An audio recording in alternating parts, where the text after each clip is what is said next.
Welcome to the virtual office hours, everyone. We were off for a week for spring break, but John Fia here, back. Megan Piet, producer, behind the camera for our How to Be a Public Scholar series here on the virtual office hours. Of course, the founding fathers, as usual, are with me. Today, we want to talk a little bit about social media.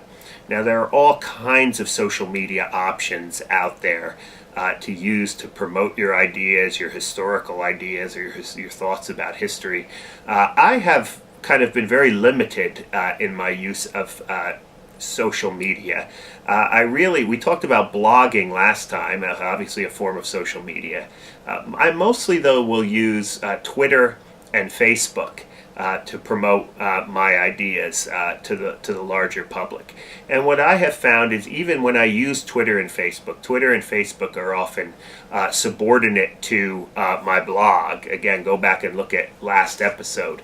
I want Twitter and Facebook to bring people to my blog, and it really a sort of blog website where they can not only see my posts on the blog and read my posts in terms of what I'm thinking about, but also see, learn more about me, my speaking engagements, my books, all of those things. So when I think about social media, it's usually in the context of bringing people to the Way of Improvement Leads Home blog. So that's usually my approach.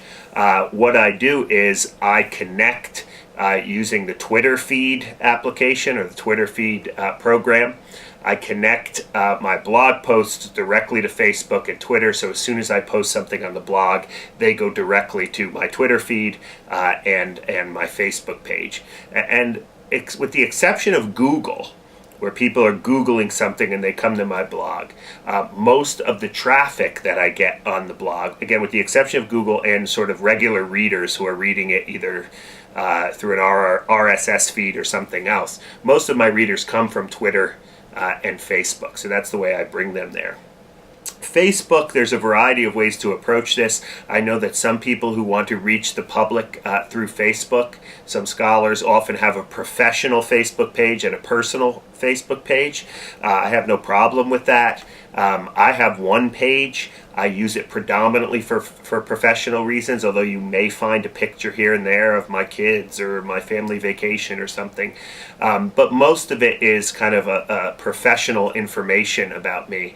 And most of the time when I post to Facebook, I'm again linking either from the blog or writing about something, an upcoming speaking engagement or something. But very, very little do I put on Facebook that has not also appeared on the blog.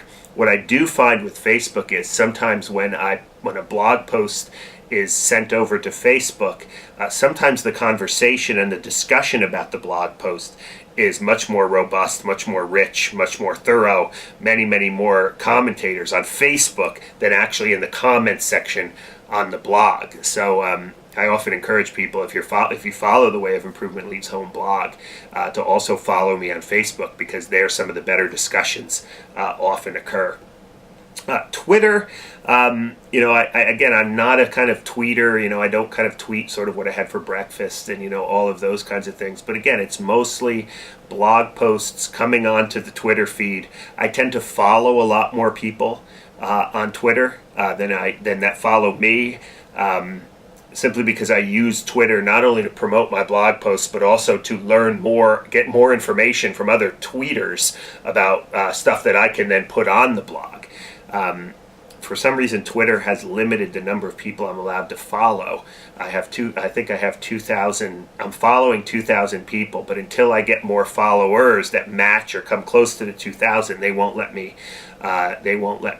Continue to follow more people. So, in order to remedy that, you can follow me on Twitter at JohnFia1, and then I could get those numbers. I think I'm at like 1,300 or something people who are following me on Twitter.